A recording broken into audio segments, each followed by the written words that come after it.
अस्सलाम वालेकुम viewers, property कचहरी के एक और नए एपिसोड में आप सबको खुशामदीद कहते हैं। मैं हूं आपका होस्ट मोहम्मद वामिक बिन गुलजार। आज की प्रॉपर्टी कचहरी का बाकायदा आगाज़ करते हैं। हमारे साथ मौजूद है हमारे प्रॉपर्टी एडवाइज़र साकिब मिनास लिल्ला साहब, हमारी ऑडियंस, और आज हमें एक बड़े स्पेशल गेस्ट ने भी ज्वाइन किया है, मिस जायशा मुगल साहिबा ने। ये एक टिकटॉकर भी हैं और माशाल्लाह एक बिजनेस वूमेन भी हैं। उसके अलावा ये अपने काम के अंदर बड़ी महारत रखती हैं। उन्होंने भी हमें ज्वाइन किया है, उनको भी वेलकम करेंगे और आज की प्रॉपर्टी कचहरी का बाकायदा आगाज़ करते हैं। अस्सलाम वालेकुम मिस जायशा। अस्सलाम वालेकुम सर। अस्सलाम वालेकुम ऑडियंस। वालेकुम अस्सलाम।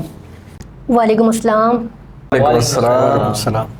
अच्छा जुनेद साहब, जो ठेकेदार नहीं नजर आ रहा, वो चिचड़ियां दा मारे वो जेड़ा बोई दे बिल्कुल मरे सड़े हुआ बंदा है। तो उंदा ठे दौड़े छोड़े सुनांदा, गाने शाने शेर वगैरह पढ़दा, और जिस भी ओदे दौड़े सुने ना तक ओदे सिर च होई पीड़ी है। शुक्र कर नहीं है यार, नहीं तो एवं जो ना 4 घंटे शूटिंग होती है, 10 घंटे तक एवं ले जाता, दौड़े छोड़े सुना के तो सर दर्द शुरू हो जाती है। तो एक वो एवं टेंशन ले रहा है कि भाई शुक्र कर नहीं आया यार, तू फिर उधर ना ले रहा है यार। अल्लाह का शुक्र है नहीं है। जुनैद भाई वो खाना खा के ना ठेकेदार फिर भाग गया। वो आता ही खाना खाने है और कुछ भी नहीं मिलता उसको, घर से मिलता कहाँ है खाना। असलम भाई आप भी पहले उसको खाना खिला देते, पहले शूटिंग करा के फिर खाना खिलाया कर। आइंदा आए ना तो पहले जो है ना शूटिंग करा के उसके बाद खाना खिलाया करे, नहीं तो एवं खाना खा के निकल जाता। नहीं वो भूखा रह जाता है। वो बोलता है मेरे को गाने और डोड़े नहीं आते। वो उसको छोड़ दे, ये सारे बहाने। जब वो बोलता है मेरी टैंकी फुल होगी तो फिर है ना गाना सुना के गया ना, आज आपको गाना दे के गए, वो छोड़ दे जो है ना, सिर्फ और सिर्फ आपको जो है ना वो क्या कहते हैं खाना खा के तो चकमा दे के चला गया। हाँ। असलम भाई ये गलत है, उसने बिल्कुल झूठ ही बोली है। तुसी मान लिया तुसी को कहावत नहीं सुनी बे भुखा बटेरा सही बढ़दा, वो वाली गल है। वो तो बस दबा के खा लेना होंदा, पहले तो होंदा साथ बढ़ता है वाउचर मेरा साइन करो जी, जाके पेमेंट जेब च पाई, फिर खाना शाना खाता फिर निकल गया। गाने वो कचहरी वाला शूट कोई नहीं होते को यार कुछ होवे खुदा करो, तुम लोग झुकतों पे शुरू हुए। हमारी इतनी स्पेशल और रिस्पेक्टेबल गेस्ट आई है, वेलकम नहीं करोगे तुम लोग उनको? झुकते हैं अपनी तुम लोगों ने फजूल करनी होती है बस। ओहो सॉरी मिस जायशा, वो मेरा ध्यान नहीं रहा। यहाँ पे एक संता सा ठेकेदार बैठता उधर ध्यान चला, उसने दिमाग ख़राब किया हुआ है। मैं और मेरी जितनी भी टीम है, ये सेम टीम, हम आपको दिल की अता कह रहे हैं, उसे वेलकम करते हैं। Welcome. Thank you so much, आप लोगों ने मुझे यहाँ पे इनवाइट किया है। मुझे यहाँ पे इस शो में आके बहुत अच्छा लगा। आप सब बहुत अच्छे हैं, ये शो बहुत अच्छा है। मैं अक्सर टिकटॉक पे ये शो देखती रहती हूँ और काफ़ी अवेयरनेस मिलती है इस शो से। प्रॉपर्टी के बारे में काफ़ी मालूमात, इंफॉर्मेटिव वीडियोस मिलती रहती हैं। इंगा टिकटॉकर, अगर मैं अपने रिव्यूज़ दूँ तो ये बहुत अच्छा प्रोग्राम है और काफ़ी चल रहा है ये। नाज़रीन, ये थे मिस जायशा के रिव्यूज़, और मिस जायशा आपका भी बहुत शुक्रिया कि आप हमारे इस शो में आई। हम आपका तहे दिल से यहाँ पे एक बार फिर वेलकम करते हैं। और नाज़रीन, हमारे साथ प्रॉपर्टी एडवाइज़र साकिब मिनास लिल्ला साहब भी मौजूद हैं। तो आज के अपने पहले सेगमेंट आज प्रॉपर्टी विद ESM का बाकायदा आगाज़ करते हैं। चलिए।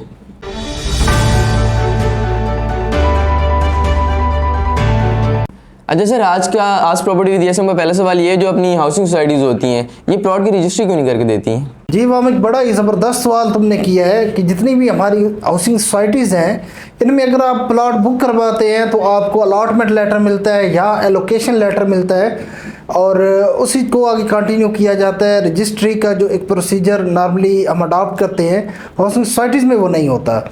इसी तरह हम अगर कराची आ जाएं तो कराची में जो एक प्रोसीजर होता है लीज़ का मामलात, यहाँ पे सोसाइटी सब लीज़ दे रही होती हैं। तो इसकी कई वजूहत है। एक दो ऐसी चीज़ें हैं जिसमें सोसाइटी को बेनिफिट होता है, एक दो ऐसी चीज़ें हैं जिनमें क्लाइंट्स को बेनिफिट होता है, जो कस्टमर्स उस सोसाइटी की होते हैं।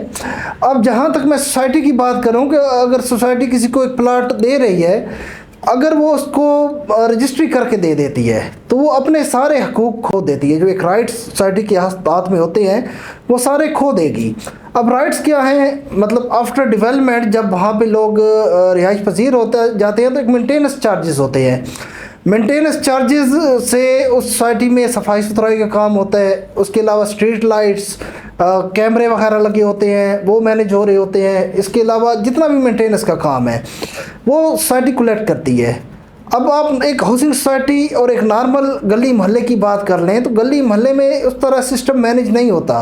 अगर कहीं से कोई गटर उबल रहा है, सीवरेज का कोई निज़ाम ख़राब है, तो वो महीनों तक ख़राब रहता है। यूनियन काउंसिल को एप्लीकेशंस देनी पड़ती हैं, फिर कोई रद्द अमल सामने नहीं आता, बड़ी मुश्किलों से वो एक गटर खुलवाया जाता है। लेकिन हाउसिंग सोसाइटीज़ में ऐसा नहीं है, क्योंकि वहाँ पे हर महीने जितने भी घर हैं वो एक स्पेसिफिक मेंटेनेंस होती है। 2000, 3000, 5000, या बैरियर टाउन अगर है तो उसमें थोड़ी सी ज़्यादा है। उसका एक फ़ंड जनरेट होता है। उससे ये जो खखरोब वगैरह होते हैं, ये जो टोपस वगैरह, इनकी सैलरीज होती हैं, और फिल फॉर ऐसा सेवरेज का काम या सफाई सुथराई डेली बेसिस पे होती है, कचरे वाला आ रहा होता है, कैमरे होते हैं, वो हो जाता है। तो अगर रजिस्ट्री करके वो सोसाइटी दे देती है तो सोसाइटी के हाथ से वो मामला निकल जाता है। फिर आपका मामला सोसाइटी के हाथ में नहीं रहता, आप कंट्रोल में नहीं रहते, मेंटेनेंस नहीं देते, तो फिर वो एक नॉर्मल जैसे टाउन का गली मोहल्ला होता है वही सिस्टम एक सोसाइटी में भी बन जाता है। दूसरा, फिर सोसाइटी के ट्रांसफ़र चार्जेस होते हैं जिससे वो कमा रही होती है। जब भी एक बंदे के नाम से दूसरे बंदे के नाम पे प्लॉट ट्रांसफ़र होता है तो ट्रांसफ़र चार्जेस सोसाइटी वसूल करती है, उससे एक अच्छा सोसाइटी का फंड जनरेट हो रहा होता है। अच्छा, अगर अब हम क्लाइंट के एंड की बात करें, कस्टमर की एंड की बात करें, तो कस्टमर को भी फ़ायदा हो रहा होता है। अगर सोसाइटियाँ रजिस्ट्री करवा के दें तो ज़्यादातर निचली सोसाइटियों में एक ट्रेडिंग का सिस्टम चलता है, सेल परचेज बार बार हो रही होती है, ट्रेडिंग हो रही होती है, जिससे हमारे इन्वेस्टर्स भी और एंड यूज़र्स भी पैसा कमा रहे होते हैं।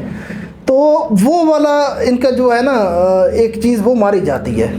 अगर हर बंदे की ट्रांसफ़र पे उनको पटवार खाने के चक्कर लगाने पड़ते हैं, पटवारी की मिन्नतें करनी है, या राज्य रिकॉर्ड सेंटर पे जाना है, या रजिस्ट्रार ऑफिस में जाना है, तो एक प्रोसीजर बहुत लंबा हो जाता है। दूसरा, फिर उसमें ख़र्चा बहुत ज़्यादा आ जाता है बार बार। तो इसका बड़ा एक आसान तरीका होता है, सोसाइटी ऑफिस से फाइल ट्रांसफ़र हो जाती है। तो कस्टमर को फिर रजिस्ट्री में ये भी जो है एक नुकसान का सामना करना पड़ता है। अब अगर हम रजिस्ट्री की बात करें, रजिस्ट्री वाकई एक पायदार अमल है। इसमें मतलब आपका एक अथेंटिसिटी आ जाती है, लेकिन फ्रॉड रजिस्ट्री में भी हो जाता है। अक्सर जगहों पे मैंने खुद देखा है, रजिस्ट्री में खेवट नंबर और लिखा है और एक्चुअल में कब्ज़ा कहीं और दे दिया है, रजिस्ट्री में खसरा नंबर कुछ और लिखा है, एक्चुअल में कब्ज़ा कहीं और दे दिया है। तो फ्रॉडेंटल पहलू वहाँ भी हैं, सेम लाइक एज फ्रॉडेंटल पहलू हाउसिंग सोसाइटीज़ में भी हैं। लेकिन जो साफ़ सुथरा काम कर रही हैं, अच्छी हाउसिंग स्कीम्स हैं, अच्छी सोसाइटीज़ हैं, उनका जो एक एलोकेशन लेटर या अलॉटमेंट लेटर होता है वो रजिस्ट्री से भी ज़्यादा अथेंटिक होता है। अब ये क्लाइंट को ये बात समझनी चाहिए, लेकिन एक आम बंदा, सारी बात है, ये कैसे समझ पाएगा? तो उसके लिए कंसल्टेंसी कंपनियां मौजूद हैं, स्टेट सेफ मार्केटिंग जिस तरह एक कंसल्टेंसी कंपनी है, जहां जाके आप अपनी तमाम सर्विसेज ले सकते हैं और नुकसान से बच सकते हैं। ठीक हो गया सर। अच्छा, अगर आज के अगले सवाल की तरफ चलें तो आज का अगला सवाल ये है कि जो हमारी हाउसिंग सोसाइटीज़ होती हैं, ये जो डेवलपमेंट चार्जेस डिमांड करती हैं, स्टार्टिंग में क्यों नहीं डेवलपमेंट चार्जेस डिमांड कर लेती, आखिर में क्यों डिमांड करती हैं? देखो, हमें जब भी कोई सोसाइटी लॉन्च होती है ना, तो बिल्डर अलग होता है और लैंडलॉर्ड अलग होता है। अब बिल्डर ने तमाम पेमेंट लैंडलॉर्ड को क्लियर नहीं की होती और एक हैंडसम अमाउंट दे देता है, लेकिन जो पेंडिंग पेमेंट होती है उसका एक पेमेंट स्केड्यूल बन जाता है जो उसने लैंडलॉर्ड को पेमेंट देनी होती है। तो इनिशियली सोसाइटी का जितना फंड जनरेट होता है वो लैंडलॉर्ड को देता जाता है। जब लैंडलॉर्ड क्लियर होता है, अब वो 3 साल में क्लियर हो, 4 साल में क्लियर हो, तो उसके बाद बिल्डर डेवलपमेंट पे जाता है। अब जब सोसाइटी लॉन्च हुई है तो उसका पेमेंट स्केड्यूल 5 साल के एक नॉर्मली हमारा मार्केट में चल रहा है, नहीं तो कोई सोसाइटी 4 साल का भी पेमेंट स्केड्यूल दे रही है। तो 4-5 साल के बाद उसकी डेवलपमेंट स्टार्ट होनी है। मतलब 5 साल में सोसाइटियाँ डिलीवर नहीं करती। अगर स्केड्यूल में 5 साल लिखो तो डिलीवर नहीं करेंगी, डिलीवर जाके आपको 7-8 साल में करेंगी। कोई भी सोसाइटी टाइम पे प्रोजेक्ट डिलीवर ही नहीं कर रही, इतना टाइम तकरीबन 2-3 साल ऊपर ले जाती है, तो 4 या 5 साल बाद उसने डेवलपमेंट स्टार्ट करनी है। लेकिन आने वाले टाइम का, मुस्तकबिल का कोई पता नहीं है कि उस वक्त सरिया या सीमेंट या क्रैश या रेती के रेट्स उस वक्त क्या होंगे। अगर डेवलपमेंट चार्जेस अभी वो कर दें, डिसाइड कर दें और आपको बता दें, लेकिन 4-5 साल के बाद महंगाई की रेशो बहुत ज़्यादा हो, मतलब इस तनासब से महंगाई बढ़ती है, जो डेवलपमेंट चार्जेस उन्होंने डिमांड की हैं उससे कहीं ऊपर निकल जाती है, तो फिर काफ़ी मसले होते हैं। क्योंकि बिल्डर जो है वो नुकसान में तो जाएगा नहीं, वो फिर दोबारा आपसे डिमांड करेगा कि ये जो डेवलपमेंट चार्जेस आपसे 5 लाख रुपया लेट्स सपोज एक पर प्लाट लिया था, इसमें तो खर्चे ही 8 लाख आ गया है, तो फिर 3-3 लाख 4-4 लाख रुपया आप और जमा करवाएं तो उससे फिर ज़्यादा परेशानी का सामना क्लाइंट को करना पड़ता है। तो उसका फिर बेहतरीन हल सोसाइटीज़ ने यही किया हुआ है कि पहले कास्ट ऑफ लैंड का एक स्केड्यूल आपको देती हैं कि 5 साल के अंदर ये जो पेमेंट है ये आप डाउन पेमेंट और माहाना किस्त और हाफ ईयरली या एनुअली ईयरली किस्त की सूरत में पे करें। जब वो पे हो जाता है तो तब डेवलपमेंट भी सोसाइटी की शुरू हो चुकी होती है या होने वाली होती है या तकरीबन 10% हो चुकी होती है, तो एक आइडिया हो जाता है कि अब डेवलपमेंट चार्जेस की कास्ट ये आएगी। तब तक एक जो रिक्वायरमेंट होती है वो बल्क क्वांटिटी में उस चीज़ को बुक कर लेते हैं, सीमेंट हो या सरिया हो। जब बुक हो गया तो उनका रेट वही तय हो जाता, तो उस वक्त फिर वो डिसाइड करके आपको डेवलपमेंट चार्जेस बता देती हैं कि अब इतने डेवलपमेंट चार्जेस हैं, ये आप पे करें। अच्छा सर, आपने तो बहुत अच्छी तरह समझा दिया और उम्मीद है नाजरीन को भी समझ आ गया होगा। लेकिन एक चीज़ मैं काफ़ी देर से नोट कर रहा हूँ, मिस जायशा मुगल साहिबा ने एक बहुत ही अच्छी शर्ट पहनी हुई और एक तो साडा होश है जड़ा लंडे तू चक के जाना शर्ट पा के आ जाता, पता नहीं कोई कभी काला थे कभी नीला और कोई कलर नहीं तेरे को। अच्छा मिस जायशा, ये आपने शर्ट किस ब्रांड से ली है? शहबाज, अगर मैं ब्रांड बता दूंगी तो लोग कहेंगे कि मैं ब्रांड की प्रमोशन कर रही हूँ। वो ब्रांड छड़ दे, पूछ केड़ी कंट्री तो ले आए। मैं तो इथोपिया की लग रही है। मैंने तो सूडान दी लग रही है। वो इथोपिया सूडान में जड़ दे तू शर्ट चेक कर माशाल्लाह, लेकिन इधर थोड़ी जो रोशनी पा, उधर तो माशाल्लाह चंगी शर्ट पाई है। इधर इधर इधर मैं रोशनी उड़की पाई दी हालत बांदरी चपेड़ा पाई होनी है, वैसे मैं उड़के रोशनी पा। वो फिक्का बंदर होता जा फिक्का के और के नमक ला देंगे। नहीं तू कुछ और ला दे, तू सिर्फ देख ले सारा जन्म मैं जदू आया काला पीला नीला, काला खैर पीला तो नहीं सी, काला नीला और मैं रंग पाक होता है। मैं हूं चुप कर दा। इंसान बनो तुम दोनों। पहली तो मैंने शर्ट पहनी है, कल मैंने नई शर्ट ली है, नई शर्ट पहन गया हूँ मैं। पहले कब देखी है तुमने ये शर्ट मेरी? अपनी तुम लोग हालत देखो, कपड़े धोने वाले साबुन से तुम लोग अपने बाल धोते हो, सरफ से तुम लोग नहा के यहाँ पे आ जाते हो, मेरे ऊपर बातें कर रहे हो, फजूल टाइम वेस्ट। जैसे अगर ये डेवलपमेंट चार्जेस वाली बात करें, बात तो आपकी ठीक है, बट कुछ सोसाइटीज़ मैंने ऐसी देखी हैं जो बहुत ज़्यादा डेवलपमेंट चार्जेस डिमांड कर लेती हैं। क्लाइंट उसको बेचारे जो है मजबूर हो जाते हैं आके। तलबा में एक्जैक्टली तुमने ठीक कहा है कि कुछ सोसाइटीज़ बाद में डेवलपमेंट चार्जेस बहुत ज़्यादा डिमांड कर लेती हैं। लेकिन अब इसका स्टार्ट भी तो आप लोग देखें कि जब लोग बुक करा रहे होते हैं प्लाट किसी सोसाइटी में, तो अपने यारों दोस्तों रिश्तेदारों को बढ़ चढ़ के बयान कर रहे होते हैं कि फ़लाँ सोसाइटी मैंने प्लाट बुक कराया है, उस सोसाइटी में सोसाइटी ये दे रही है, सोसाइटी वो दे रही है। अभी बैरिया टाउन को ही देख लें, जब लॉन्च हुआ था 2014 की बात है, तो लोगों को मैं खुद सुनता था कहते हुए, यार मलक रियाज ने क्या दिमाग पाया है, कनाडा जाता है वहाँ से ये चीज़ कॉपी करके ले आया और बैरिया टाउन में बना रहा है, इंग्लैंड गया है वहाँ से ये चीज़ कॉपी करके ले आया है और यहाँ बैरिया टाउन कराची में बना रहा है, वो फ्रांस गया है तो वहाँ से ईफल टावर कॉपी करके ले आया और यहाँ पे बना रहा है। तो इस तरह के बढ़ चढ़ के लोग बता रहे होते हैं रिश्तेदारों को, दोस्तों को, और बड़ा ही बयान कर रहे होते हैं। तो जब इस तरह की सोसाइटीज़ में आप बुकिंग करवाएंगे तो ऑटोमेटिकली वो जो ईफल टावर बना है या कोई वॉल ऑफ चाइना बनी है या कुछ भी बना है, वो सारा डेवलपमेंट चार्जेस में जाता है। उस वजह से डेवलपमेंट चार्जेस इंक्रीज़ हो जाते हैं। इंक्रीज़ होते हैं तो बिल्डर ने जेब से नहीं देने होते, वो आप लोगों ने ही पे करने होते हैं। तो ये चीज़ें आप पहले देख लिया करें कि सोसाइटी की डेवलपमेंट में है क्या क्या, जबकि पार्क और ये एक नॉर्मल एमिनिटीज़ जो है ये तो ज़रूरी हैं, लेकिन अगर इससे हट के कुछ चीज़ें बन रही हैं, जैसे मैंने अभी जिक्र कर भी दिया है ईफल टावर का, या आगरा मॉस्क कोई अलग से वो बना रहे हैं, जैसे सेवन वंडर सिटी GFS का प्रोजेक्ट है सुपर हाईवे पे, तो अब वहाँ पे उन्होंने 7 वंडर्स दिए हैं, तो उस हिसाब से फिर डेवलपमेंट चार्जेस भी बढ़ेंगे, बैरिया टाउन के डेवलपमेंट चार्जेस बढ़ेंगे और न्यू मेट्रो सिटी गुजर खान के डेवलपमेंट चार्जेस बढ़ेंगे, क्योंकि वहाँ पे कुछ चीज़ एक्स्ट्रा चीज़ें, कुछ स्पेशल चीज़ें वो अलग से डेवलप कर रहे हैं। जब वो डेवलप करेंगे तो उसके जो चार्जेस होंगे वो क्लाइंट पे डाले जाएंगे, बिल्डर अपने ऊपर नहीं वो बियर नहीं करेगा। जब क्लाइंट पे डाले जाते हैं तो ऑटोमेटिकली डेवलपमेंट चार्जेस उसके बढ़ जाते हैं। जब प्लाट ख़रीदना हो, बुक कराना हो, उस वक्त आप सोसाइटी को देख लें कि सोसाइटी के अंदर क्या क्या डेवलपमेंट्स हैं। अगर आपका बजट इजाज़त देता है तो उस हिसाब से आप इन्वेस्ट करें उस सोसाइटी में, क्योंकि उसी वक्त आपको ये चीज़ तो पता चल जाती है कि ये एक्स्ट्रा चीज़ नहीं है, इस पर डेवलपमेंट चार्जेस ज़्यादा आएंगे। ये सोसाइटी दूसरी सोसाइटी है, इसमें कोई एक्स्ट्रा चीज़ें नहीं है, एक नॉर्मल जो भी मामलात हैं नॉर्मल सोसाइटीज़ की तरह, तो उसके डेवलपमेंट चार्जेस भी मुनासिब होते हैं। तो ये पहले ही आप लोग फिर ख़ुद ही इमेजिन करके डिसाइड कर लिया करें। सर आपकी बात बिल्कुल ठीक है, जितनी डेवलपमेंट होगी उतने ज़्यादा चार्जेस ये बढ़ाएंगे। सर यहाँ पे मेरा भी एक सवाल है कि प्लाट की ट्रांसफ़र के किस तरीके से होती है, इसका क्या प्रोसीजर है, क्योंकि कोई कहता है यहाँ चले जाओ, कोई कहता है वहाँ चले जाओ, तो आप मुझे सही से गाइड कर दें कि किस तरीके से ये फाइल की ट्रांसफ़र होती है। जी बिल्कुल एग्जैक्टली मिस जायशा, अगर यहाँ पे मैं बात करूँ तो प्लाट ख़रीदना बहुत आसान होता है, लेकिन जब ट्रांसफ़र करवाना हो तो समझ नहीं आ रही होती कि अभी हम इसको क्या करें, किस तरह ट्रांसफ़र करवाएं। अगर मैं पंजाब की बात करूँ, अगर पंजाब में आपका प्लाट किसी टाउन में है तो उसका बड़ा आसान सा प्रोसीजर है। जो मुतलका पटवार खाना है या अराजी रिकॉर्ड सेंटर है, वहाँ जाके आपने फ़र्द लेनी है। फ़र्द लेने के बाद मुतलका बंदा जब पेमेंट करेगा तो आपने जाकर रजिस्ट्री करवा लेनी है। रजिस्ट्री के लिए आपको रजिस्ट्रार या सब रजिस्ट्रार के ऑफ़िस में जाना पड़ता है, जो कि तहसील लेवल पे होता है। उसके बाद दोबारा पटवार खाने में या अराजी रिकॉर्ड सेंटर पे आके आपने इंतकाल करवा के उस बंदे को दे देना है। अच्छा, अब अगर मैं हाउसिंग सोसाइटीज़ की बात करूं तो हाउसिंग सोसाइटीज़ में देखिए, अगर तो हाउसिंग सोसाइटी ने लीज़ दे दी, मैं कराची की अभी यहाँ पे बात करूं, पंजाब की नहीं कर रहा, लीज़ दे दी है तो देखना है कि लीज़ उसने लीज़ दी है या सब लीज़ दी है। अगर तो सब लीज़ दी है तो फिर आपकी जो भी ट्रांसफ़र की प्रोसीजर होगा वो सोसाइटी के यूनियन ऑफिस से ही होगा।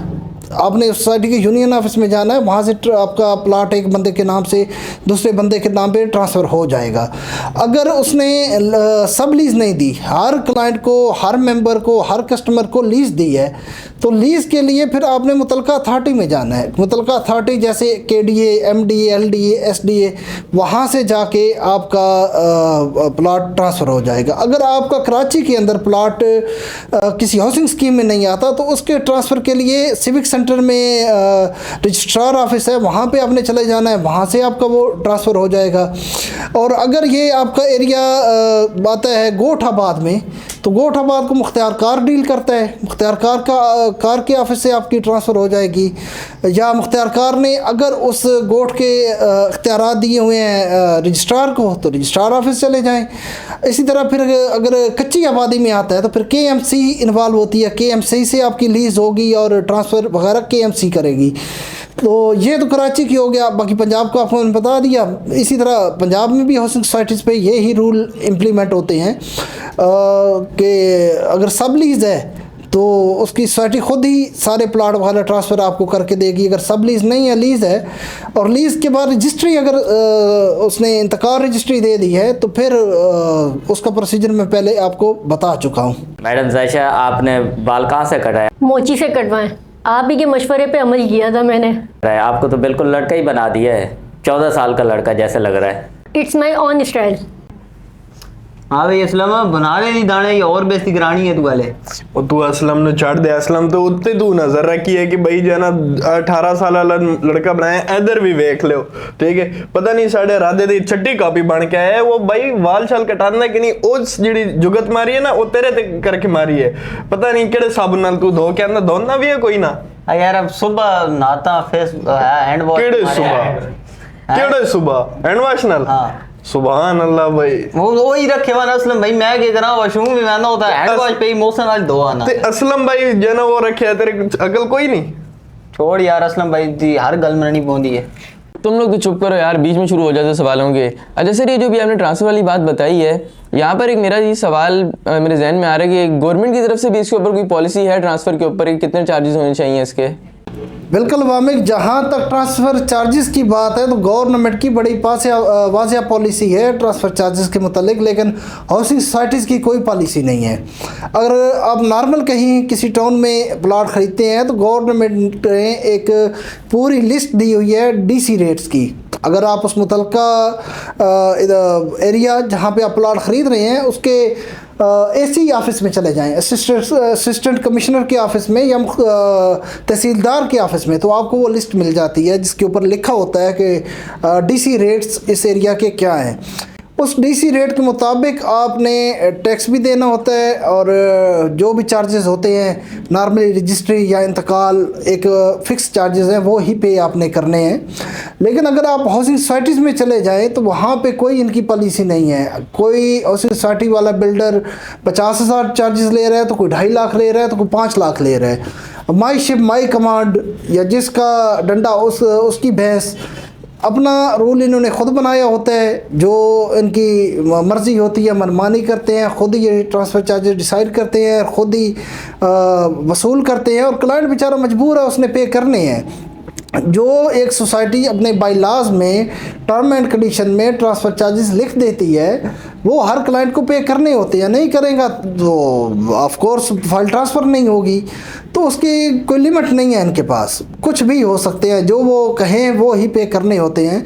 अभी भी आप कराची के अंदर देखें तो जुल्म की इंतहा है, 2.5 लाख रुपया सोसाइटीज़ ने, कुछ सोसाइटीज़ ने ट्रांसफ़र चार्जेस रखे हुए हैं और कुछ बेचारे तो 50,000 पे ही ठीक है ट्रांसफ़र चार्जेस 50,000 ले रहे हैं और फाइल ट्रांसफ़र करके दे रहे हैं, लेकिन ये जुल्म है।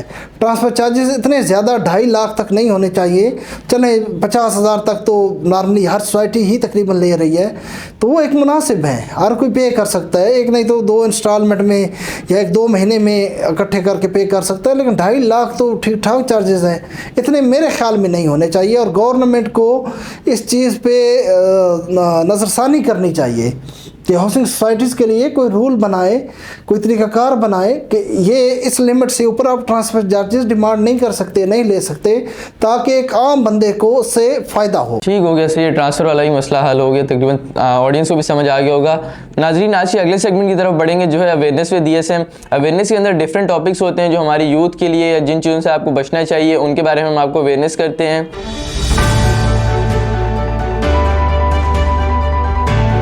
तो सर हमारे साथ मौजूद हैं और हमारी ऑडियंस भी मौजूद है, सबके रिमार्क्स भी लेंगे।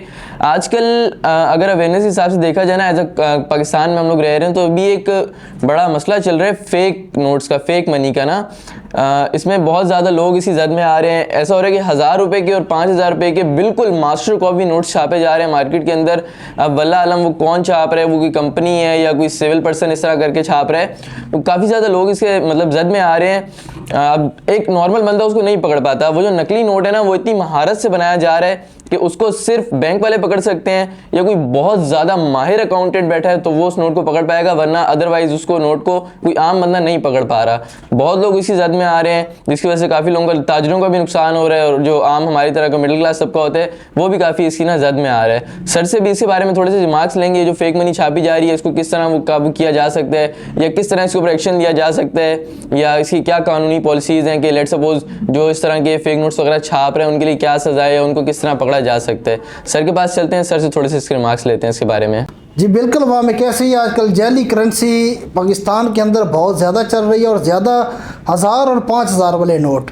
लेकिन अब इसमें देखा जाए कानून तो बन जाता है, पुलिस ने कानून बनाया, PPC में एक उसका एक्ट भी दे दिया गया 1860 के मुताबिक 489A, लेकिन अब उसको पकड़ेगा कौन? यहाँ पे अगर किसी ने जुर्म करना हो पाकिस्तान के अंदर तो पहले वो मुतलका थाने चला जाता है, हेड मुहर्रिर से बातचीत कर लेता है कि ये जुर्म मैंने करना है, वीकली क्या होगा, हफ्ता क्या होगा और मंथली माहाना क्या होगा। मुकमुका हो जाता है, SHO से मुलाकात हो जाती है। अब उनको हफ्ता से और महीना से गर्ज है, वो पहुंचता रहता है, पुलिस भी चुप करके बैठी रहती है, कोई मतलब उस पर एक्शन नहीं लेती। हालांकि अभी यहाँ पे हमारा ARY न्यूज़ सरेआम प्रोग्राम चलता था, इकरारुल हसन बड़ा अच्छा काम कर रहा था इस पर, लेकिन अब वो भी शादियों के चक्कर में पड़ गया है। अभी सुनने को आ रहा है 3री कर ली है, पत्नी की है या नहीं की। तो इकरार भाई शादी करना बड़ी अच्छी बात है, 4 पूरी कर लें, कोई मसला नहीं है, लेकिन इस मिशन से पीछे ना हटे। लास्ट में एक सरेआम को प्रोग्राम देखा था, अलीपुर तहसील जो है मुजफ्फरगढ़ में, वहाँ से गैंग पकड़ा था इन्होंने, जो जैली करेंसी प्रिंट कर रहा था। उसके बाद अलीपुर से ही फिर एक गैंग पकड़ा गया था जो ये ऑनलाइन फ्रॉड कर रहे थे। उसमें मुख्तलिफ तरीक़ों से ये बंदे के फिंगर प्रिंट ये लेते थे, फिर उसका एक प्रूफ प्रोसीजर करके तो ऑनलाइन फ्रॉड करते थे, ऑनलाइन पेमेंट की चोरी। तो वो भी इकरारुल हसन ने पकड़ा था। तो लेकिन अब देखिए ये पकड़ते हैं, उनको आगे मुकदमा जो भी होता है दर्ज हो जाता है, लेकिन पुलिस छोड़ देती है या अदालतों से फिर ये बरी हो जाते हैं। जब तक हमारी हुकूमत इस पर कोई सख्त एक्शन नहीं लेगी तो तब तक तो कुछ नहीं हो सकता, ये मामला इसी तरह चलता रहेगा। तो मेरे हिसाब में यहाँ पे सख्त एक्शन जो ले सकता है वो हमारे आर्मी चीफ साहब ही हैं, आसिम मुनीर साहब। अभी पिछले दिनों आप देख लें कि सिर्फ एक मीटिंग हुई थी ताजर बरादरान के साथ और अहकाम जारी हुए थे, कुछ ही दिनों में डॉलर एकदम से नीचे आ गया था। तो अगर हुक्मरान सोचें तो इस चीज़ पे काबू पाया जा सकता है, लेकिन एक आम बंदे को क्या पता कि नोट चेक करने का, अब क्या मशीन हर बंदा साथ लेके थोड़ी घूम सकता है कि मशीन में डाल के एक एक नोट चेक करता रहे। हमारी हुकूमत को इसके लिए वाज़ेह पॉलिसी बनानी चाहिए, कानून बनाना नहीं चाहिए, इम्प्लीमेंटेशन भी करानी चाहिए। सर फेक पीपल ने जो है ये कारोबार ही बना लिया है, क्योंकि आज मेरे पास भी एक मैसेज आया है जमजम इलेक्ट्रॉनिक की तरफ से। ये दुबई में कोई बहुत बड़ा है जमजम इलेक्ट्रॉनिक है, तो ये 2 भाई होते हैं, तो उस तरफ से मुझे मैसेज आया है। उन्होंने तो नहीं किया होगा, अलबत्ता फेक पीपल्स ने किया होगा मैसेज कि आपके नंबर पे, यानी कि आपको 14 Pro Max गिफ्ट दिया जा रहा है, आप इस नंबर पे व्हाट्सअप मैसेज करें। तो मुझे पता था कि ये सब कुछ फेक है, तो मैंने तो नहीं किया।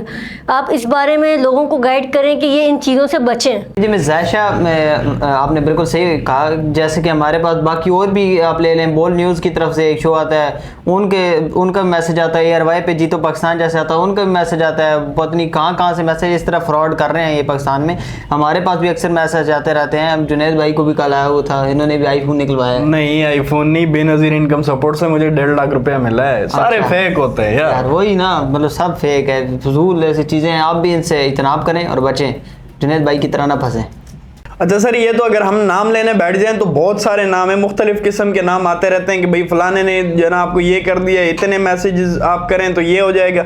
वो मुख्तलिफ जो है ना बहुत सारी आपके मैसेजेस आते हैं, ईमेल्स आते हैं और पता नहीं क्या क्या आता है। लेकिन सर FIA की तरफ से एक साइबर क्राइम विंग बना दिए गए हैं, उस पर ऑनलाइन पोर्टल भी मौजूद है जिसपे जो है ना ऑनलाइन आप अपनी शिकायत दर्ज करा सकते हैं और उस पर कंप्लेंट कर सकते हैं। उसके अलावा जो है ना अगर जो बंदे नहीं कर सकते उस पर, तो मोबाइल नंबर भी दिए गए हैं, टोल फ्री नंबर है उस पे भी। लेकिन इधर मैं आवाम का भी कुछ कसूर समझता हूं, क्योंकि अगर उनको नंबर्स प्रोवाइड कर भी दिए जाएं कि भाई आप इस नंबर पर रब्ता करें, अगर आपके पास कोई भी फ्रॉड या इस तरह का स्कैम आपके पास अलर्ट आप महसूस करते हैं, ठीक है। लेकिन हमारी आवाम क्या करती है कि ना, मैं कहता हूं किसी को वो नंबर्स नहीं याद, किसी को वो पोर्टल नहीं याद कि हम उस पर जाके और उनको बता सके कि भाई ये बंदा या ये नंबर या इस ईमेल से हमारे पास ये फ्रॉड किस्म के, स्कैम किस्म के जो है ना मैसेजेस आ रहे हैं या वीडियोस आ रही हैं। तो इसमें मैं अपने अवाम का भी कसूर समझता हूँ।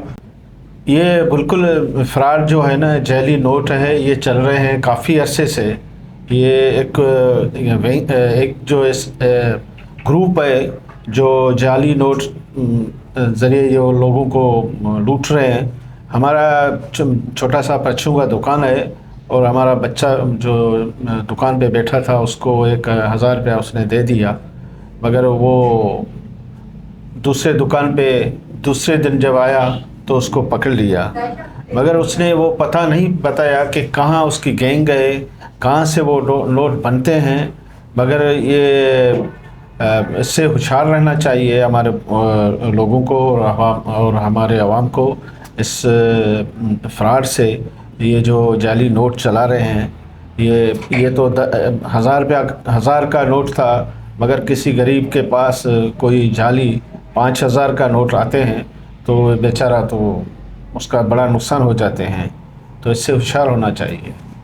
बिल्कुल शफी साहब, आपने भी सही बोला और सर आपकी बात भी बिल्कुल अपनी जगह पे सही है। इस चीज़ को इसी तरह ही ख़त्म किया जा सकता है अगर इस एक्शन लिया जाए गवर्नमेंट की तरफ से ही। अच्छा सर, अगला अगर हम लोग आज का अवेयरनेस का टॉपिक देखें ना, तो एक बहुत बड़ा मसला यूथ में कंसिडर किया जा रहा है इस वक्त, एंजाइटी और फैमिली प्रेशर। जितना भी हमारी यूथ रिलेटेड है ना, इस वक्त हर बंदा एंजाइटी इशू से सफ़र कर रहा है, हर बंदा जो है अपने फैमिली प्रेशर के अंदर आया हुआ है। मतलब डिफरेंट मैंने ऐसे बहुत सारे देखे हैं अपने दोस्तों के साथ, अपनी फैमिली प्रेशर में आगे उन्हें ज़बरदस्ती एक फील्ड पकड़ा रहे हैं। अब बंदा इंटरेस्टेड नहीं भी नहीं है, मेरे अपने क्लास फेलोज इतने सारे हैं कि वो उस फील्ड में इंटरेस्टेड नहीं है या वो उस फील्ड में बिल्कुल भी अपना माइंड नहीं रखते, लेकिन वो ज़बरदस्ती उनके पेरेंट्स ने उस फील्ड में घुसाया हुआ है, वो फेल हो रहे हैं, फिर उनके घर से उनकी तरफ प्रेशर आ रहा है कि तुम निकम्मे नालायक। और इतनी ज़्यादा इस वक्त ना ये इतनी ज़्यादा बढ़ चुकी है, हर बंदा सर मैं आपको बताऊं इस वक्त स्मोकिंग करता है, नशे करता है। और रिहेबिलिटेशन सेंटर्स अगर आप देखें भरे पड़े हैं इस वक्त यूथ से। कोई भी आपको बड़े उम्र का बंदा उसमें नहीं नज़र आएगा जो हमारे 40s क्रॉस कर चुके हैं, लेकिन यूथ टोटली आपको वहाँ पे भरी हुई नज़र आएगी। और इसके अलावा जो आजकल हमारी फैमिलीज़ हैं वो हमारा ये जो हमारा निकाह होता है उसको बिल्कुल साइड पे किया हुआ इन लोगों ने। हर लड़का इस वक्त 90% अगर मैं देखूँ ना गुनाह की तरफ जा चुका है, मोस्टली जा चुके हैं। मेरे अपने फेलोज दोस्त बहुत सारे जा चुके हैं। लोग शादी करते नहीं, अपने पैरों पे खड़ा होगा, खुद स्टेबल होगा, फिर शादी करेंगे, फिर ये करेंगे, ऐसा है वैसा है। इस चीज़ के ऊपर भी सर थोड़ी सी रोशनी डालें। बहुत ही अच्छा टॉपिक वामिक तुमने ये आज डिस्कस किया है। ये इश्यूज़ वाकई यहाँ पे हमारे वालिदैन को समझना चाहिए कि यूथ के साथ इतना जुल्म ना करें। अब मेरे अपने सामने एक केस गुजरा कि एक बच्चा है मेडिकल में जाना नहीं चाह रहा, वालिद साहब को कह रहा है कि मुझे तो खून देख के भी खौफ आता है, मैं तो ये प्रोग्रामिंग और सॉफ्टवेयर इंजीनियरिंग वहाँ जाना चाह रहा हूँ। लेकिन बाप ने ज़बरदस्ती उसको डॉक्टर बनाया, लेकिन वो उस फील्ड में कामयाब ही नहीं हो सका। जब ऐसा बंदा जिसको इंटरेस्ट ही उस फील्ड में नहीं है उसको तुम डॉक्टर बना रहे हो तो ऑफ कोर्स मरीजों का नुकसान होगा, लोग मरेंगे, इंटरेस्ट ही वो नहीं लेगा, इंटरेस्ट से काम नहीं करेगा। तो मैं यहाँ पे जो पेरेंट्स हैं उनको ज़रा मुखातब करके कहना चाहूँगा कि हमारे जो बच्चे होते हैं आफ्टर मैट्रिक, ये डिसीजन उन पे छोड़े कि वो क्या बनना चाह रहे हैं, इंजीनियर बने, डॉक्टर बने या सॉफ्टवेयर इंजीनियर बने, जो भी वो चाहते हैं, जिस चीज़ में वो इंटरेस्ट रखते हैं उनको वो काम करने दिया जाए। ज़बरदस्ती अपना फैसला उनके ऊपर ना थोपें। दूसरी चीज़ ये भी पेरेंट्स को ही मैं रिक्वेस्ट करूँगा कि आजकल हम बहुत मटीरियलिस्टिक हो गए हैं। मतलब बच्चा है तो बच्चे को ये कहा जाता है कि अभी तो पढ़ रहा है, जब पढ़ेगा तो फिर ये नौकरी करेगा, ये बिज़नेस करेगा, फिर स्टेबल होगा, स्टेबल होने के बाद फिर शादी का सोचेंगे। तब तक चाहे बच्चे की उम्र 28 साल पहुंच जाए या 30 साल पहुंच जाए। अब वालिदैन को ये सोचना चाहिए कि जवानी उन्होंने भी गुजारी है, जवानी के अंदर देखें ये जो एक सेक्सुअल डिज़ायर है ये बड़ा मैटर करती है। जिस तरह एक बंदे को भूख लगती है इसी तरह ये भी चैप्टर बड़ा मैटर करता है। अब जब एक हलाल तरीके से उसकी शादी नहीं की जाएगी तो वो बेचारा क्या करेगा, इधर उधर कुछ ना कुछ गुनाह वो कर बैठेगा, कुछ ना कुछ जुर्म कर बैठेगा। तो वो जो गुनाह ये जुर्म उसने किया है उसका ज़िम्मेदार वो ख़ुद तो है ही है, साथ ही उसके पेरेंट्स हैं। और इसी तरह अगर ये तो मैं एक बेटे की बात की है, अगर किसी के घर पे बेटी है तो वो भी इंतहाई मटेरियलिस्टिक हो चुके हैं। मतलब देखें आप सिर्फ लड़के के अंदर देखें कि लड़का जो है किसी जुर्म में इन्वॉल्व तो नहीं है, कोई नशा तो नहीं करता, या कोई गैदरिंग उसकी गलत है या नहीं है। गलत गैदरिंग के मतलब ये है कि कहीं लियारी गैंगवार के साथ तो नहीं उठता बैठता।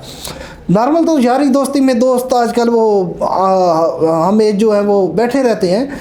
ये चीज़ें देखें और फिर आगे मुस्तकबिल में कामयाब हो जाएगा। जब एक बंदा पढ़ रहा है, स्टडी कर रहा है तो मुस्तकबिल में उसने कामयाब ही होना है। लेकिन नहीं, यहाँ पे ये हमारे पेरेंट्स वो चीज़ें नहीं देखते, अलग ही देखते हैं। बंगला है, गाड़ी है, घर है, जॉब है, तनख्वाह कितनी है, बिज़नेस से क्या इनकम है, ये मैटर नहीं करता। अभी तो चलो एक अच्छी जॉब आपने वो देख के बेटी दे दी, कल को जॉब ख़त्म हो गई, उसको फायर कर दिया गया, निकाल दिया गया, फिर ज़ीरो पे आया या नहीं आया। तो ये बाकी किस्मत और नसीब के फ़ैसले होते हैं। अल्लाह देने वाला, रिस्क अल्लाह के हाथ में है, वो बेटी के नसीब से अल्लाह ताला अता कर देता है। तो मटेरियलिस्टिक चीज़ों को मत देखें, बल्कि लड़के का किरदार देखें। अगर ठीक है तो इन टाइम लड़कियों की शादी करें। और इस तरह लड़कों की भी, जैसे ही मैं तो कहता हूँ 18 साल का बच्चा हो जाए तो 18 साल पे गवर्नमेंट ऑफ पाकिस्तान उसको बालग करार दे देती है, उसके बाद फिलफौर उसकी शादी कर दे ताकि वो कम अज़ कम गुनाह और जराइम से बच सके। तो ये एक मेरी इंतहाई हम्बल रिक्वेस्ट है, जितने भी पेरेंट्स यहाँ पे सुन रहे हैं इस चीज़ को पे इम्प्लीमेंटेशन करें, अमल करें। बहुत खूबसूरत सर। नाजरीन, आप भी इन चीज़ों से अवेयर रहें। और सर ने बहुत खूबसूरत तरीके से दोनों टॉपिक कवर किए हैं और सर ने जो जो चीज़ें आपने उसमें बताई हैं आप उनके ऊपर इम्प्लीमेंटेशन करें और इन चीज़ों से अवेयर रहें। तो आज के अगले सेगमेंट की तरफ चलेंगे जो है प्रॉपर्टी अपडेट्स विद ESM। और यहाँ पर मैं रिक्वेस्ट करूँगा मिस जायशा से कि आज की जो प्रॉपर्टी अपडेट्स हैं वो डिस्कस करें।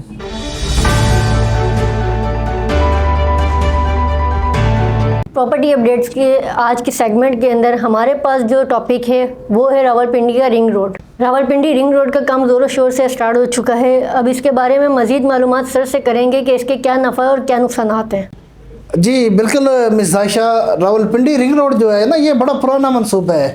1991 में ये मतलब इस मंसूबे के बारे में सोचा गया था कि इसको स्टार्ट करना चाहिए, लेकिन फिर कुछ मसले मसाइल बीच में आगे स्टार्ट ना हो सका। फिर शहबाज शरीफ ने इस पे बड़ा जो उस वक्त के चीफ मिनिस्टर थे काफ़ी फोकस किया था कि इस प्रोजेक्ट को स्टार्ट किया जाए, लेकिन फिर किसी वजह से स्टार्ट ना हो सका, रह गया। अभी फिर ये दोबारा इस पे काम शुरू हुआ। पहले एडीबी जो एशियन डेवलपमेंट बैंक है वो इसके फंड जारी नहीं कर रहा था। फिर एशियन डेवलपमेंट बैंक को जब इस पे एग्री किया गया तो उसके बाद काम स्टार्ट हुआ और अल्हम्दुलिल्लाह अब बड़ा ज़ोर शोर से इसका तरक्याती काम जारी है। बड़ा अच्छा काम चल रहा है। ये तकरीबन रवात से शुरू हो रहा है और ठलियाँ इंटरचेंज M2 मोटरवे से टच कर रहा है। फिर फर्दर इस पे आई थिंक 6 के करीब इंटरचेंज दिए गए हैं। टोटल आई थिंक 38 किलोमीटर का ये टोटल इसका डिस्टेंस है। लेकिन इसके अब यहाँ पे नुकसानात तो मुझे कोई नज़र नहीं आ रहे। नुकसानात सिर्फ ये हैं कि इसके रास्ते में जिन लोगों के घर आ रहे हैं उनको डिमोलिश किया जा रहा है, या जो ज़मीनें आ रही हैं वो लोगों से ली जा रही हैं, लेकिन वो फ्री में नहीं ली जा रही हैं, उसके बदले में गवर्नमेंट चार्जेस पे कर रही है। लेकिन फ़ायदा इसका बहुत ज़्यादा है। अब इसके जो मेन बेनिफिशरीज मैं काउंट करूँ तो बैरिया टाउन और DHA हैं। उसके अलावा फैसल टाउन को इसका बड़ा फ़ायदा हो रहा है। फिर आगे आके हम देखते हैं तो capital smart city, blue world city, इसी तरह न्यू मेट्रो सिटी, और इन सोसाइटीज़ को बहुत ज़्यादा फ़ायदा हो रहा है। और इससे जो जिन लोगों की बुकिंग हो रही है ऑफ कोर्स उनके भी प्लॉट के रेट्स बढ़ रहे हैं। मज़ीद इस पर ब्रीफली डिटेल देते हैं जुनैद साहब कि कितने इंटरचेंज हैं, कितने फ्लाईओवर दिए गए हैं, और जुनैद साहब ज़रा काइंडली इस पर रोशनी डालिएगा। अच्छा जी सर, जिस तरह आपने बता दिया मैं भी कुछ डिटेल्स इसके साथ शेयर कर देता हूँ। जो बैरिया टाउन फेज़ 8 के एक्सटेंशन है सर, वो इसके बिल्कुल करीब पड़ रहा है। 6 से 8 मिनट का फासला इसका पड़ जाता है। दूसरी तरफ अगर देखा जाए तो फैसल टाउन फेज़ 2 है जो कि बहुत ही नज़दीक पड़ जाता है इसके पास। और अगर इसकी कंप्लीशन की बात करें तो कंप्लीशन जो चीफ कमिश्नर रावलपिंडी है उन्होंने कुछ दिन पहले ये बयान दिया था कि हमारा कोशिश है कि ये 9 महीने का प्रोजेक्ट है और हमारा कोशिश यही है कि इसको हम 6 महीने में डिलीवर कर दे। और काम वाकई उस पर बहुत जो है ना ज़ोरों शोरों से चल रहा है। और इतनी मशीनरी अगर उस पर वहाँ पे वीडियोस आपको चला के दिखा दी जाए तो उस जगह पे इतनी मशीनरी है कि समझ ही नहीं आ रही कि इतनी मशीनरी आज से पहले कहाँ भी थी। बहुत स्पीड से काम चल रहा है। अगर जो है ना उसकी बात करें, चकबेली की बात करें, अडियाला की बात करें, चक्री की बात करें, तो हर जगह जो है ना तकरीबन हर किलोमीटर पे आपको एक हैवी मशीनरी नज़र आएगी जो कि उस पर बहुत स्पीड से काम जारी है। अच्छा सर, एक अगर और बात की जाए तो काफ़ी अरसे से हम ये सुन रहे हैं कि 20 साल हो गए हैं, 15 साल हो गए इस प्रोजेक्ट को। ये चीज़ें जो है ना हम सुनते आ रहे हैं। अभी ये कुछ दिन पहले एक और अफवाह उड़ी थी कि भाई इस पे काम स्टॉप हो गया। तो मैं तो वाकई खुद बड़ा परेशान हो गया। लेकिन फिर हमारी टीम ने कुछ विजिट किया, उन्होंने देखा है तो उस पर काम जारी है। ये बात एक झूठी थी, काम उस पर बहुत स्पीड से जारी है। अभी मुझसे एक बंदे ने पूछा था कि भाई इस पे जितने ये पानी की गुजरगाहें वहाँ पे बहुत ज़्यादा है, चश्मे वगैरह है, और वैसे भी जो है ना हसाला डैम है वहाँ पे नज़दीक। तो उसके जब मैंने पता किया तो उस पर तकरीबन जो है ना तो पानी के गुजरगाहों के लिए उस पे 51 कल्वर्ट्स बनाए गए हैं। इस तरह अगर इसकी टोटल लेंथ के मैं आपको थोड़ा सा बता दूं तो 39 किलोमीटर है। उस पे 13 ब्रिजेस बनने हैं। ओवरपास की अगर बात करें तो 10 ओवरपास है कल्वर्ट्स का, जैसे मैंने आपको बता दिया। 51 कल्वर्ट्स इस पे बनने हैं, 16 सबवे हैं, ठीक है। तो चकबेली रोड पे वहाँ पे इसको इंटरचेंज भी दिया जाएगा। तो ये इसका नाम जो दिया गया है वो है SL3 प्रोजेक्ट। और अभी जो मेन जो चीज़ आजकल में नज़र आ रही है वो है दरियाए स्वां का पुल, जो कि तकरीबन 80% कंप्लीट हो चुका है और 20% रहता है, जो कि इसमें एक बहुत बड़ी पेशरफ्त है। इसके आसपास काफ़ी सारी जो है ना सोसाइटीज़ लॉन्च हुई है, गुलशन इस्लाम और रूडन इनक्लेव, पता नहीं किस किस नाम से। लेकिन मैं आपको सिर्फ एक चीज़ बताऊंगा कि ये कोई भी अगर आप प्रोजेक्ट्स में इन्वेस्ट कर रहे हैं तो उसकी पूरी जानकारी लेके उसके बाद जो है ना आप उसमें इन्वेस्ट करें, क्योंकि इस तरह के प्रोजेक्ट के साथ साथ बहुत सारे फ्रॉड प्रोजेक्ट्स भी आपके सामने आएंगे। आज की दूसरी अपडेट ये है कि Malir express way phase 1 complete हो चुका है। तो सर काइंडली हमारे नाजरीन को इसकी थोड़ी सी अपडेट दें। अच्छा जायशा, अब मैं तुम्हें बताता चलूँ, जब 2013 में मैं प्रॉपर्टी की फील्ड में आया था, मेरे इस करियर का एक आगाज़ हुआ था, तो उस वक्त 7 वंडर सिटी फेज़ 1 चल रहा था M9 मोटरवे पे, और कोई प्रोजेक्ट उस वक्त लॉन्च नहीं हुआ था। एक लक्की सीमेंट फैक्ट्री होती थी और एक शाह फार्म होता था।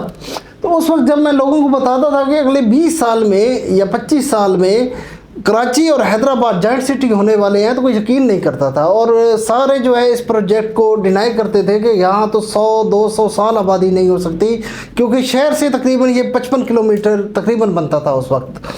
तो अब जब मलीर एक्सप्रेसवे लॉन्च हुआ है तो सारे सवालात का जवाब सबको मिल चुका है।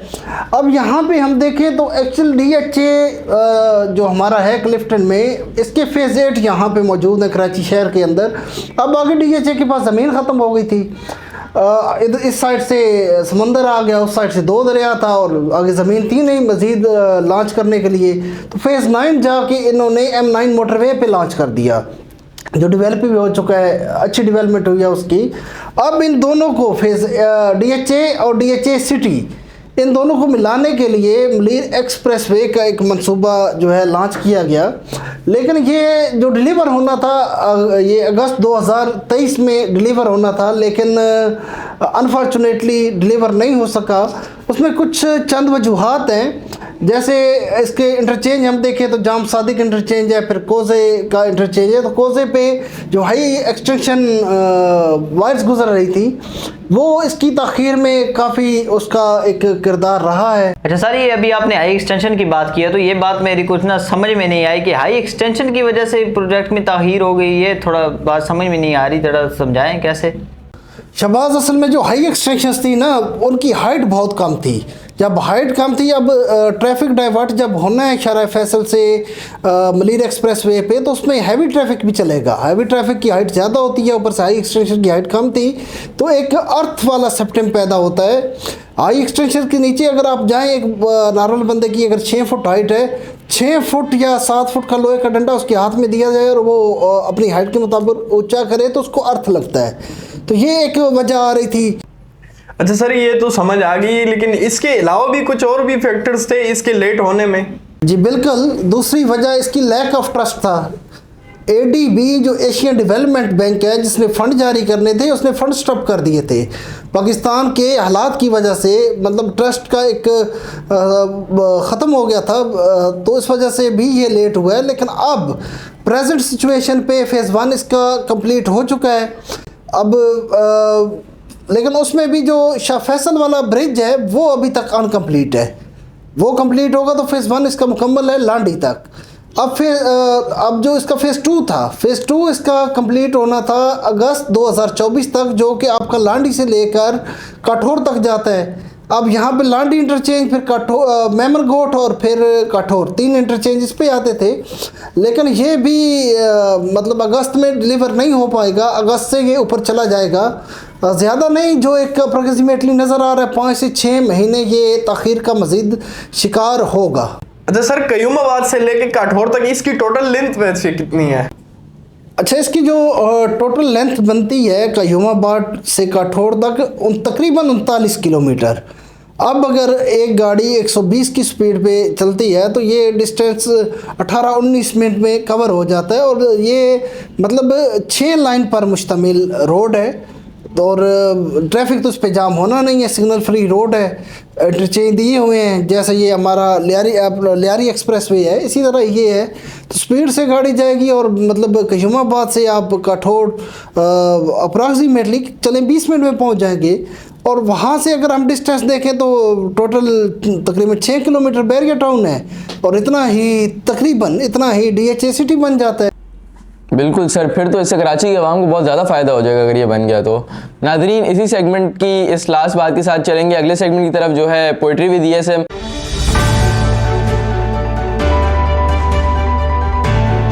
पोइट्री विद ESM की आज के पहले शेर की दरख्वास्त करना चाहूँगा मैं। हमारे मोअज़्ज़िज़ सफ़ी साहब बैठे हुए हैं, उनसे दरख्वास्त करेंगे कि आज का पहला शेर वो सुनाएं। ये क्या कि चंद ही कदमों पे थक के बैठ गए, ये क्या कि चंद ही कदमों पे थक के बैठ गए, तुम्हें तो साथ मेरा दूर तक निभाना था। शफ़ी साहब, इतना खूबसूरत शेर आपने सुनाया है, एक और शेर की रिक्वेस्ट है, एक और शेर भी हमारे नाज़रीन को सुना दें। जो जहर पी चुका हूँ, जो जहर पी चुका हूँ, तुम्ही ने मुझे दिया, अब तुम तो ज़िंदगी की दुआएं मुझे न दो। वाह वाह शफ़ी साहब, ज़बरदस्त। नेक्स्ट शेर मैं मैम जायशा से रिक्वेस्ट करूँगा, हमारे साथ मौजूद हैं। अगला शेर आज का वो सुनाए हमें। आज का मेरा शेर फैज़ अहमद फैज़ का है। सबा ने आके फिर से दर्द जिंदान पे दस्तक दी, सबा ने आके फिर से दर्द जिंदान पे दस्तक दी, सहर करीब है दिल से कहो ना घबराए। वाह मिस जायशा, सहर करीब है दिल को बोलो ना घबराए। सर अगले शेर की रिक्वेस्ट आपसे है। जी वाह, एक शेर सुनो। खुद को तरतीब दिया आखिर असर नौ, खुद को तरतीब दिया आखिर असर नौ, सैड तेरा इनकार ज़िंदगी में बड़ा काम आया। वाह वाह सर, क्या खूबसूरत शेर है। आज का अगला शेर मैं ही सुना देता हूँ। जॉन इलियस साहब का शेर है। फरमाते हैं, मेरी तारीफ़ करें या मुझे बदनाम करें, मेरी तारीफ़ करें या मुझे बदनाम करें, जिसने जो भी बात करनी है आगे सरेआम करे। वाह वाह, क्या खूब इरशाद फरमाया वामिक साहब। एक छोटा सा शेर मेरा भी है कि ये दुनिया है कि चांद पर पहुंच गई है, ये दुनिया है कि चांद पर पहुंच गई है, एक मैं हूं कि बिस्तर पर पड़ा हूं, नहीं मालूम कि कैसा शख्स है वो, नहीं मालूम कि कैसा शख्स है वो, सच पूछो तो मैं उसके हुस्न पे मरा हूं। वाह वाह जुनैद साहब, बहुत खूबसूरत शेर था आपका। आपका तो हर बार शेर सुनने लायक होता है। अब इस बंदा नाचीज़ का भी एक शेर सुन ले। शेर ये है कि मुझे भेजा था दुनिया देखने को, मुझे भेजा था दुनिया देखने को, मैं सिर्फ एक चेहरे को ही तकता रह गया। वाह वाह शहबाज, ज़बरदस्त हो गया, ज़बरदस्त।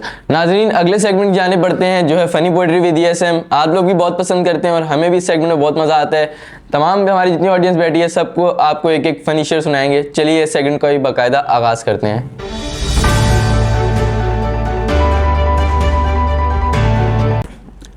तो नाजरीन फ़नी पोइट्री विद ESM का पहला शेर मैं ही सुना देता हूँ। अर्ज़ किया है, तुम्हें बारिश में भीगना बहुत पसंद है, तुम्हें बारिश में भीगना बहुत पसंद है और मुझे कीचड़ में गिरती हुई तुम। हमें क्या खूब इरशाद फरमाया है।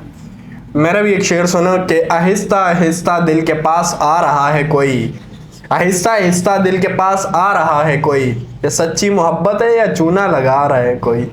तो शेर मेरा जुनैद साहब आपका तो बेहतरीन ही था हमेशा की तरह। मेरा भी एक शेर सुन लो कि न जाने दिल पे ही क्यों मरते हैं लोग, कि न जाने दिल पे ही क्यों मरते हैं लोग, हालांकि क्रेजी ज़्यादा मज़ेदार होती है। गलती तेरी ठीक है वैसे। जिन नज़रों को हम अच्छे नहीं लगते उन नज़रों को अल्लाह करे ऐनक लग जाए।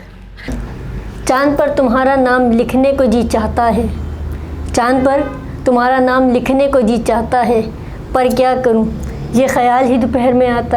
ज़बरदस्त यार, ज़बरदस्त। नाजरीन आज के इस सेगमेंट का इख्तिताम भी इसी शेर के साथ करेंगे और सर की जानिब चलते हैं कि सर से रिक्वेस्ट करते हैं, सर आपसे रिक्वेस्ट है कि आज की खूबसूरत सी नसीहत हमारे ऑडियंस के लिए भी और हमारे लिए भी कर दें काइंडली। जी, आज की नसीहत नाजरीन के लिए ये है कि अंग्रेज़ जो है ना, इसने माशाल्लाह बड़ी तरक्की की है, बड़ी इजादात की हैं, लेकिन हर चीज़ को इसने अब बना दिया यूज़ एंड थ्रो। आप गिलास देख लें, आप कप देख लें, जो भी चीज़ है यूज़ एंड थ्रो, इस्तेमाल करें और डस्टबिन में फेंक दें। इवन कि अभी टूथब्रश भी यूज़ एंड थ्रो आने लगे हैं मार्केट में। वन टाइम आप उनको यूज़ कर सकते हैं, उन्हीं के अंदर ही वो टूथपेस्ट दी हुई है उन्होंने। तो जैसे ही आप वो ब्रश करना स्टार्ट करते हैं तो एक बीच में थैली होती है जो फटती है, वहाँ से ही वो जनरेट हो जाती है टूथपेस्ट। लेकिन उसके साथ साथ यूज़ एंड थ्रो उन्होंने हमारे अंदर रिश्तों में भी डाल दिया है। अब आप अगर जाके देखें यूके या अमेरिका में, इनकी कम्युनिटीज़ में ओल्ड एज होम बना दिए गए हैं। वालिदैन की कोई कदर कीमत नहीं रही, रिश्तेदारी का वहाँ पे कोई कंसेप्ट नहीं है। माना कि ओल्ड एज होम उनके बहुत अच्छे हैं, मतलब एक एलीट क्लास जो हमारी होती है, जो फैसिलिटीज़ एलीट क्लास के घर में हैं वो ही उनके ओल्ड एज होम में फैसिलिटीज़ मिल रही हैं। लेकिन वालिदैन वो चीज़ें एक्सेप्ट कहाँ करते हैं। भले एक झोंपड़ी हो और ख़िदमत औलाद कर रही हो, तो वालिदैन के लिए वो बहुत मैटर करता है, बहुत माने रखता है। इसी तरह फिर रिश्तेदारी का कंसेप्ट वहाँ पे ख़त्म हो चुका है। सेम हमारे माशरे में भी वो चीज़ें जन्म ले रही हैं। तो खुदा रहा इन चीज़ों से आप परहेज़ करें। यूज़ एंड थ्रो चीज़ों को तो ज़रूर करें, लेकिन रिश्तों को ना करें, रिश्तों को निभाएं, क्योंकि मुश्किल वक्त में, मुश्किल घड़ी में, मुश्किल लम्हात में आपके साथ वो ही रिश्ते खड़े होते हैं। तो रिश्तों की कदर करें। वाह वाह सर, ज़बरदस्त, क्या खूबसूरत नसीहत की, और ये बात बिल्कुल हकीकत भी है। आजकल लोग अपने रिश्तों को इसी तरह फेंक भी रहे हैं। तो नाजरीन, सर ने बहुत ही खूबसूरत नसीहत की है और आप लोग भी इस पर अमल करें और अपने रिश्तों को प्रॉपर निभाएं। पैसे से ज़्यादा रिश्तों को अहमियत दें तो आपके रिश्ते भी ज़्यादा अच्छी तरीके से चलेंगे। आज की प्रॉपर्टी कचहरी का अख्ताम भी सर के खूबसूरत नसीहत के साथ करेंगे। मिलते हैं आपसे इंशाल्लाह प्रॉपर्टी कचहरी के नेक्स्ट एपिसोड में। प्रॉपर्टी कचहरी के मजीद एपिसोड देखने के लिए आप हमें हमारे यूट्यूब चैनल पर सब्सक्राइब कर सकते हैं, फेसबुक और टिकटॉक पर भी फॉलो कर सकते हैं। मिलते हैं आपसे एक नए एपिसोड के साथ, तब तक के लिए दें इजाज़त। अल्लाह हाफिज़।